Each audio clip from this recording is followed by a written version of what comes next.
Okay, hello. I am here with Martin Espino. His resume goes on and on and on, and I would much rather that let Martin sort of now talk about what he's doing, his projects, whatever's going on. Let people know where you're going to be at, what to look out for. Okay, so Martin, hit it. Well, the best way to find out what I'm doing is go to www.martinespino.com. And my name is so easy to spell. It's MartinEspino.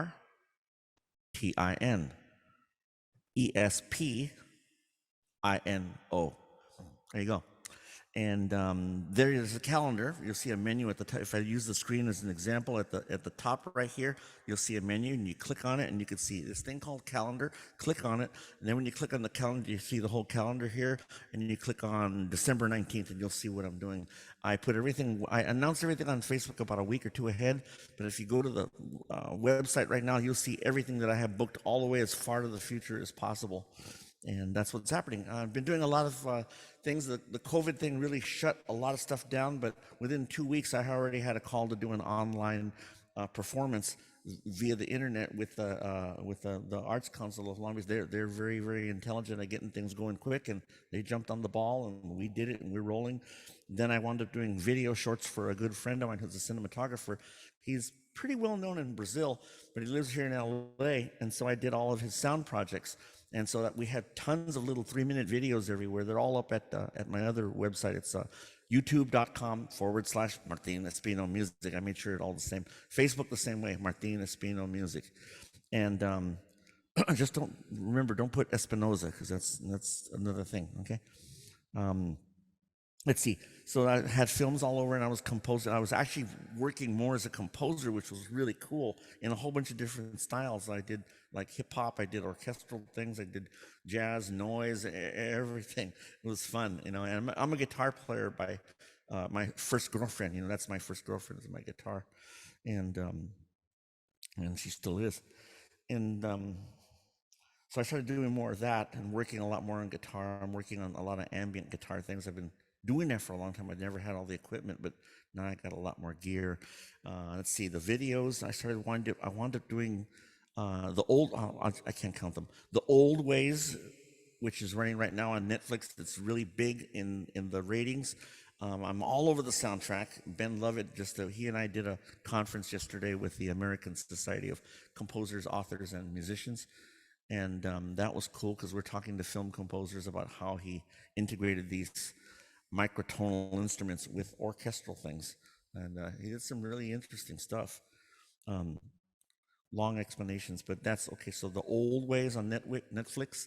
Also on Netflix is Carlos Almaraz, Playing with Fire. He's a Chicano artist, a muralist, died back in the 80s. He was a good friend of mine too. And what else? And then Culture Clash, the Mexican political comedy trio. They released a movie back in 2013. But what happened with that is they had a lot of sound left over, so they put that on the Carlos Almaraz thing. And then they released 2 weeks ago 9 episodes, which supposedly I'm on a whole bunch of them, if not all of them, released on theatercenter.org. It's a digital download, and it's called Chavez Ravine in 9 Innings. And it's beautifully filmed, all on iPhones. These guys are really crazy, man. I got there's the other ones. Backstreet to the American Dream, about the food industry, the food truck industry, and I did the music for the animated short, which went on to win a lot of awards and recognition all over the world. It's going to Paris for the second time, and we were at the Guadalajara Film Festival last night. And before that, last week, we were at the Newport Film Festival. That film got a lot of recognition. Backstreet to the American Dream. Don't know when or where it's going to be released yet, but right now it's just on all these film platform things. That was really cool. And the last one is I worked with Damien Chazelle and Justin Hurwitz from the La La Land movie, and they're coming out with a new movie, which I can't tell you what the title is because we're under NDA, non-disclosure, whatever it is, act. But check it out. It's the coming from the people that did La La Land, and that's basically what it is. Schools are not coming back. I get a lot of my friends going, "Martin, don't you know the schools are coming back?" Well, you don't know my principal friends. They're saying, "Yeah, we're opening, but we're just not letting anybody in from the outside." But luckily, some school charters have done that. I'm going to Arizona next week to play for a school. I'm over in Vista doing a 5-day residency. It's cool. And I'm there with the kids. We're building flutes, and we're making instruments and being with people and teaching the culture and teaching respect. A good thing to relearn, because we kind of lost it in the last 4 years. And Well, so if I could jump in, that what I really admire about what you do is, there's so many aspects of legacy, right? There's sort of the artistic legacy, which is maybe a little self-serving, but the more important legacy in many ways is sort of teaching the next generation, sort of to influence them, to inspire them to move on. And that is so great, because in spite of all the fantastic stuff you're doing, you still haven't forgotten the next generation. And that's really to be applauded. Thank you very much. Yeah, I just got an award from a lot of things, crazy things happen. This is the best time artistically. Everything else is blah. But Yeah. but my artistic life was wonderful. I just got a cultural heritage award from the Aquarium of the Pacific, and quite a few other people. That was a gas. That place was incredible. And then there's some I can't remember the name of them, so forgive me. Who my friend Raul out there. It's a artistic group, Latino art advocate group, and somewhere in North Long Beach, and they're doing some award in February. So we'll find out what that's at. That's fantastic. Yeah, it's a blessing. I never thought that I'd be able to do, make strange sounds, and it's on a movie. How cool! I'm going to read to you a response to a question by another sound artist. Style is what drapes the shape. Idea is what drapes essence. It is like throwing a sheet over an invisible entity. So I dress in black. Okay, right? I can understand that. Yeah, if you get a shape and you get the shape and you dress it with this, it shows you what it might possibly be. But it also sets you up for ideas. Let's go into the hate file. Let's go into the love file. Let's go into the I don't know what the heck that is file. And then you make a judgment on that. So those are the kind of things I kind of watch out for. It's actually sometimes when I drape the shape, I drape it in the wrong shape, so people won't come up with some idea. You know what I mean? I'll do that sonically. So yeah, I agree with that, but I also disagree, because you don't have to do that. I mean, Right. everything follows a line of thinking, but you can also change the the order of things. And you Yeah. can drape it and then undrape it. Yeah. And style, yeah, style does say a lot, because if it's in the blues style or oldie style or a noise style or a fast speed metal style, then yeah, that does. Yeah, so I really like that comment. It's really cool. And the other one was what? It is like throwing a sheet over the invisible entity. And what is that invisible entity, right? Yeah, but if you throw a sheet over the entity might not have a shape, so the sheet Absolutely. down. It could be Yeah. something that's not material. Like Yeah. emotions and feelings, but that gives it a shape too. That is a shape. Absolutely. Yeah. Yeah, I think that's cool. That's a pretty smart thing to say. Why do you listen? Because it is neurologically, we crave organic sound, which is basically what Joshua Leeds said. He did that book called The Power of Sound, and he goes, we crave organic sound. What helps us live. I need to hear somebody's voice. I need to see the lips moving. I need to hear the tone. It helps me figure out what I'm doing. It helps me be safe. It helps me be worried. I think that's why I listen. I listen too, because it's, like I said, it's part of life. We have to listen. The ears are basically made for safety. oh, is that a leaf crunching from a 3-year-old daughter that's walking behind me? Or is that a leaf crunching really hard from a 600-pound jaguar? I need to make the difference. I need to file it somewhere in here. And I think that's one of the reasons we live too, is we live to survive. We live to hear things and enjoy. Also, the hearing turns into, there's certain vibrations you can do that can put you to sleep, like white noise. There's other vibrations like binaural beats that can cause you to relax, or high-pitched sounds that your brain goes, all right, wake up. You know, there's a whole lot of things. I think there's a whole lot of reasons why we listen. And I guess then, it could sort of extend, what does that listening actually mean? Because if you are part of communities that cannot actually hear environmental sounds, what is listening then at that point? And I know you've worked, collaborated with those communities as well. Yeah, yeah. I don't know if you have an observation, not that you can answer for that community, but do you have an observation? Yeah, my best observation is what I saw and what they did with my music. I went in to do a thing on Aztec and Mayan music for a bunch of hard of hearing and deaf. That's the whole spectrum, the hard of hearing and deaf, which means you could have very little hearing loss, or complete hearing loss. What happens is that the brain has this amazing capacity. It's called I'm forgetting some of it because I haven't done it in a while. I think it's brain plasticity, where the brain goes, okay, these things aren't working. These physical ear things aren't working. Please send that sensitivity through the skin.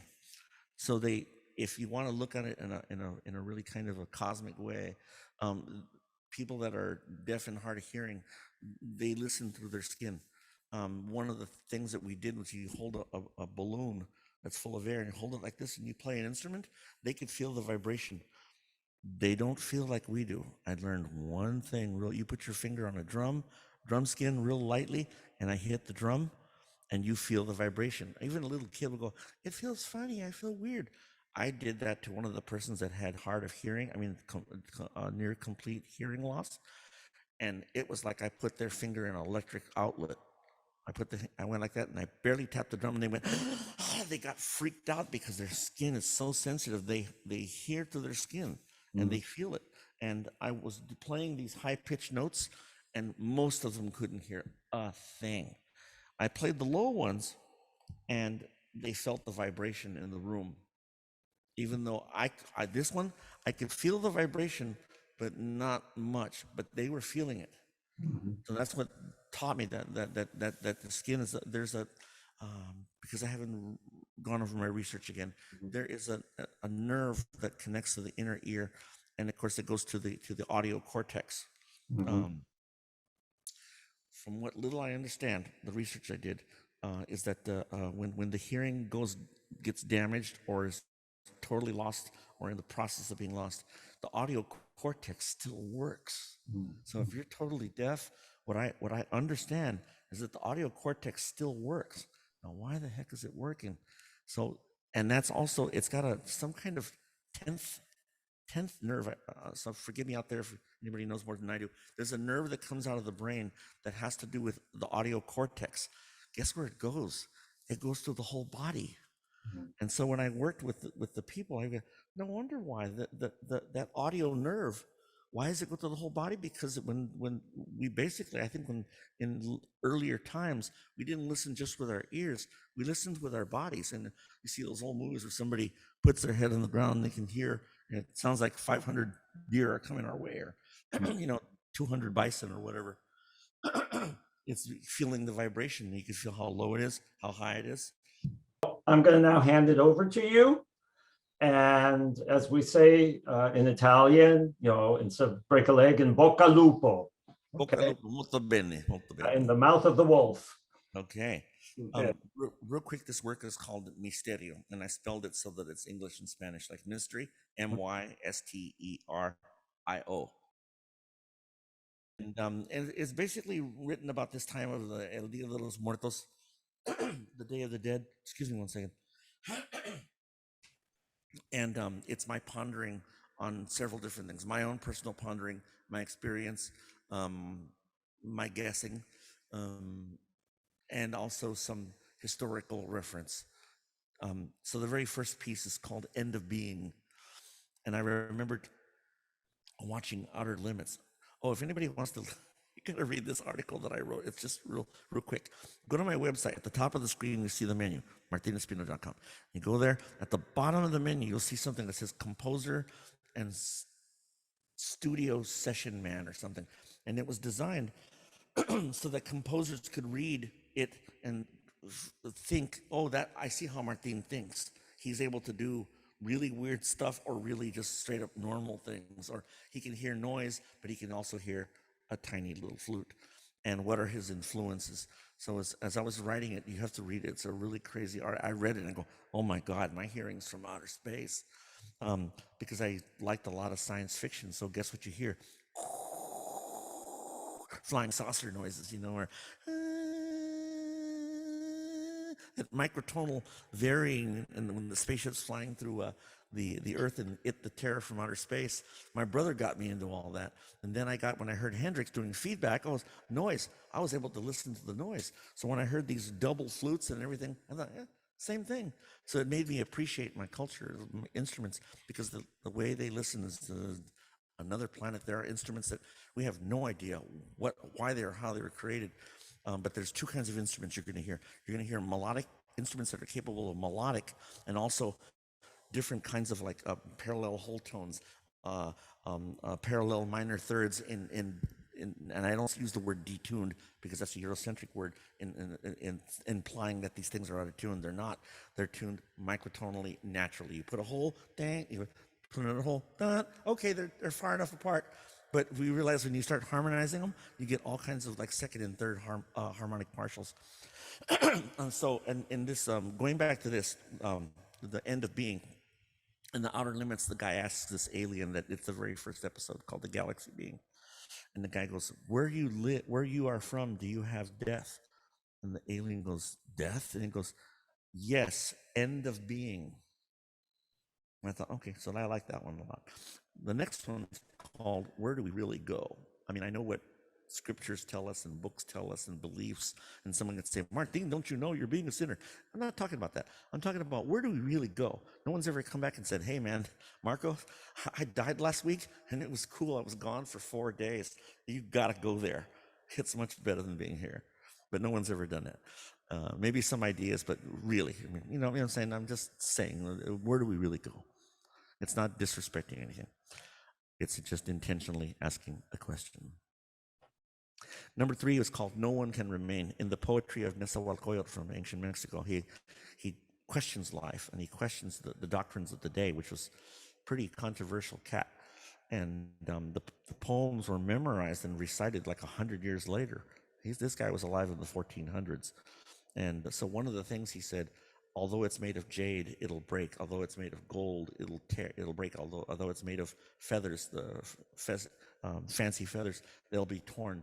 No one can remain. No one can stay here. We are only here for a little while. So that's what no one can remain.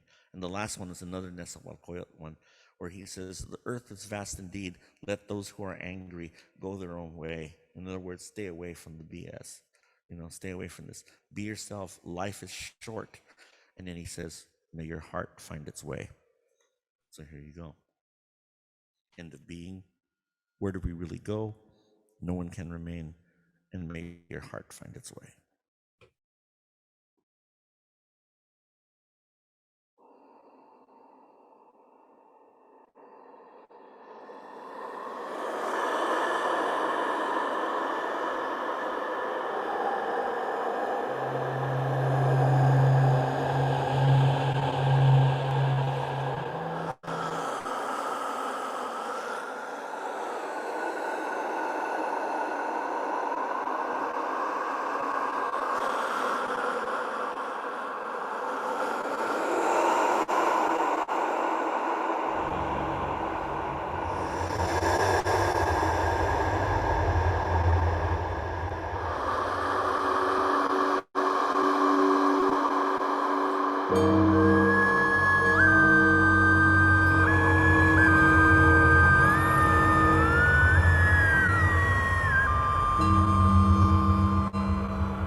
Martin Espino, myriad thanks.